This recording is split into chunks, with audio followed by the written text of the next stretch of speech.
Bismillahirrahmanirrahim. Assalamualaikum warahmatullahi wabarakatuh. Teman-teman semua, wabil khusus seluruh kaum muslimin dimanapun kalian berada.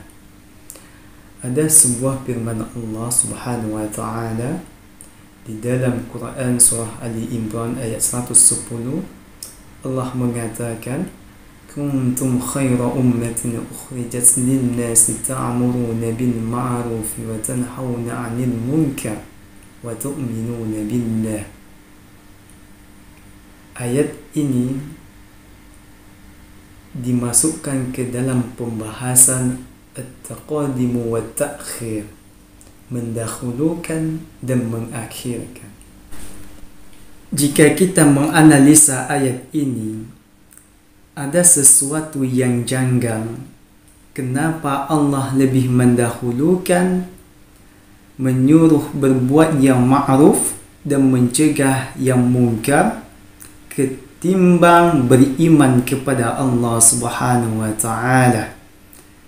Menurut pengetahuan kita selama ini, orang yang melakukan perbuatan amar ma'ruf nahi munkar itu atas landasan keimanan yang mantap kepada Allah Subhanahu wa ta'ala. Tetapi setelah dikaji bahwa ayat ini kenapa mendahulukan amar ma'ruf nahi munkar dibandingkan beriman kepada Allah Subhanahu wa ta'ala, karena amar ma'ruf nahi munkar itu dimiliki oleh siapa saja, baik dari kalangan muslim maupun dari kalangan non-muslim, baik orang itu telah beriman kepada Allah maupun belum beriman kepada Allah Subhanahu wa ta'ala.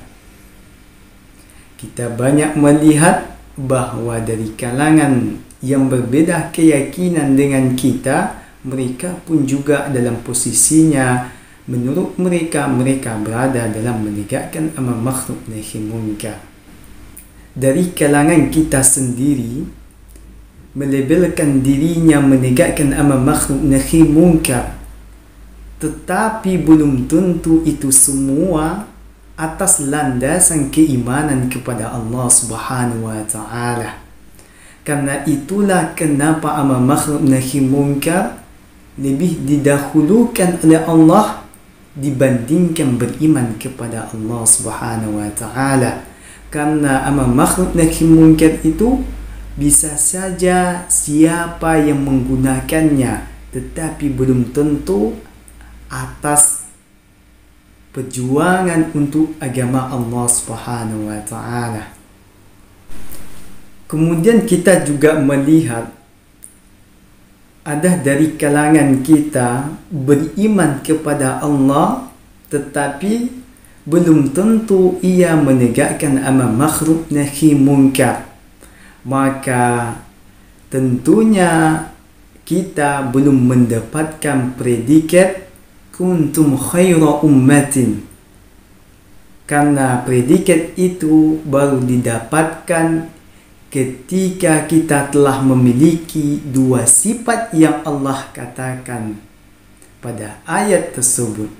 Maka teman-teman semua, mari miliki dua sifat itu agar menjadi kuntum khaira ummatin, sebaik-baiknya umat.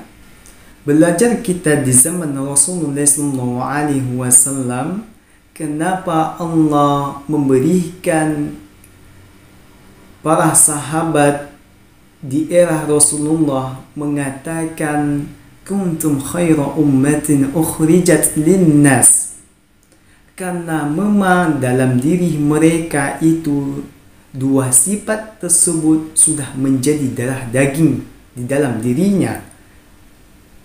Karena itulah kenapa seluruh tanah jazirah Arab cepat mereka kuasai, karena mereka berjuang menegakkan amar ma'ruf nahi munkar karena Allah, bukan kerana pribadi, bukan kerana kelompok, bukan kerana kepentingan yang bersifat duniawi, tetapi hanya kepentingan untuk menegakkan agama Allah Subhanahu wa taala dan mengajak manusia kepada jalan yang baik.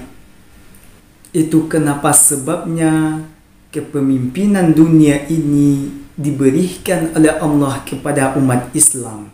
Karena umat Islam di zaman Rasul berjuang untuk Allah, bukan untuk pribadi, bukan untuk kelompok, bukan untuk kepentingan dunia. Maka teman-teman semua, jika kita ingin memiliki, jika ingin kita Allah memberikan kepemimpinan dunia ini berpihak lagi kepada kita, maka ubahlah mindset kita, milikilah dua sifat tersebut. Berjuanglah untuk agama Allah, tegakkanlah amal makhluk nahi munkar atas landasan dan karena menegak agama Allah Subhanahu wa taala. Sebagai penegas, in tansurullah yansurkum. Jika kalian menolong agama Allah, maka Allah akan menolong kalian. Mungkin itu yang dapat saya sampaikan. Semoga bermanfaat. Akhir kalam, Assalamualaikum warahmatullahi wabarakatuh.